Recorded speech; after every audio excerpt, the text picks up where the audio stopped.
नमस्कार मित्रांनो, आज आपण गुरु आणि शिष्य यांच्या प्रवचनाबद्दल माहिती करून घेणार आहोत। एकदा एक गुरु आपल्या शिष्यांना प्रवचन देत होते। ते सांगत होते की कधी-कधी जीवन एक उलट-सुलट कोडे वाटते। सगळीकडून अडचणी येत असतात आणि आपला पुढचा मार्ग काय हे समजत नाही। अशा वेळी आपण विचार करतो की आनंद आणि यश कुठे लपले आहे? पण काय होईल जर कोणी आपल्याला सांगितले की आनंद आणि यश आपल्या आतमध्येच आहे? आपल्या जीवनाच्या अडचणीचा सामना कसा करायचा आणि प्रत्येक परिस्थितीत आनंदी कसे राहायचे हेच आज शिकायचे आहे। खरे तर आपल्या जीवनाचे नियंत्रण आपल्या हातातच आहे। आपले कर्म, आपली विचारसरणीच आपल्याला आनंदी किंवा दुःखी बनवते।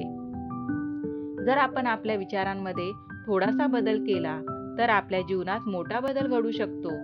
जसा एक शिल्पकार आपल्या कल्पना आणि कौशल्याने साध्या दगडाच्या तुकड्याला एक सुंदर मूर्तीत बदलतो, त्याचप्रमाणे आपणही आपल्या विचारांनी आणि कर्मांनी आपले जीवन सुंदर आणि आनंदी बनवू शकतो।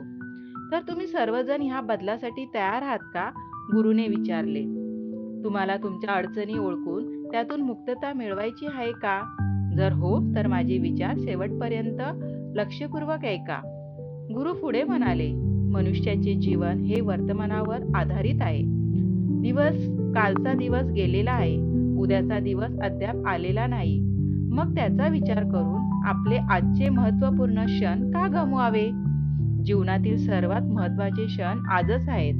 आजचे क्षण आपल्या नियंत्रणात आहेत आणि आपण त्यांना योग्य प्रकारे जगले पाहिजे। गुरुने आपल्या शिष्यांना सांगितले की जीवनातील अडचणी कायमच येत असतात, पण जर आपण आपल्या विचारांवर नियंत्रण ठेवले आणि त्यांना सकारात्मक बनवले तर त्या अडचणीचा सामना करणे सोपे होईल।